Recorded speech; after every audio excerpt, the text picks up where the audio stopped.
ተሰልሉ መጥባይተኑ ወዘልፈ መፍታት ተመረሶ ከክርስቶስ ፍቅር ማን ይለየናል? ማንም አይለየን። ረሃብ ነው፣ ጽም ነው፣ መቸገር ነው፣ ምኑ ነው? ስለ አንተ ቀኑን ሙሉ እንገደላለን አለ። አቤት ይህን ያህል ጥባት፣ አቤት ይህን ያህል ጭካኔ! ሰው ልጅ እኛው እንቅፋት እንኳ ሲመጣ አቤት ዛሬ በምን ቀን ወጣሁ ነው የምንለውና ወይም ምልክት እየሰጡ ነው። እሺ ትምህርት ላጠቃልል ነው። ዓለም እሙት በኀቤ እንግዲህ ዓለም እንቋታል። ወአነ እሙት በዓለም እኔም ዓለም አልተገባቻቸውም፣ እኔን ይገፉኛል፣ እኔን ያሽማቅቁኛል ብሏል ጌታ በማቴዎስ ወንጌል ምዕራፍ 10 ላይ እኔን ይገሉኛል፣ እኔን ያሽማቅቁኛል፣ እኔን ዓለም እንደውም ኢሳይያስ ምንድን ነው የሚለው?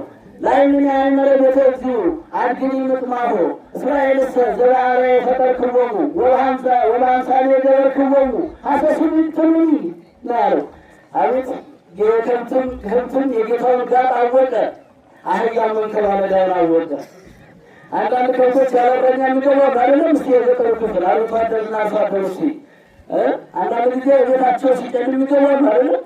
ሰው ግን አላወቀም። ይሰቅሉኝ ዘንድ ፈለጉኝ አለ ክርስቶስ። ስለዚህ እኔም ከገደሉ እናንተንማ ብዙ ነገር ያደርጓችኋል። ግን አለ ነፍሳችሁን ሊነኳት አይችሉም፣ ስጋችሁን እንጂ አለ።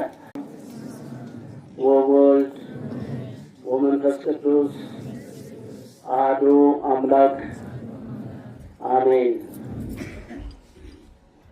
የተከበሩ የዚህ የታላቅ ደብር አስተዳዳሪ መላከ ታቦር ቀሲስ ተጎላ፣ እንዲሁም አባታችን ዛሬ በቅዳሴው አሸብርቀው አውበው ያመሰገኑን አባ ፈለገ ሕይወት አባታችን የብፁዕ በረከታቸው ይድረሰንና የብፁዕ አቡነ ኤፍሬም እንደራሲ አቡነ ቀሲስ ሆነው ያገለገሉ እንዲሁም አባታችን ከምንም በላይ ወደዚህ ዓለም ከፈጣሪ በታች አባታችን መምህር መርጌታ ኃይለመስቀል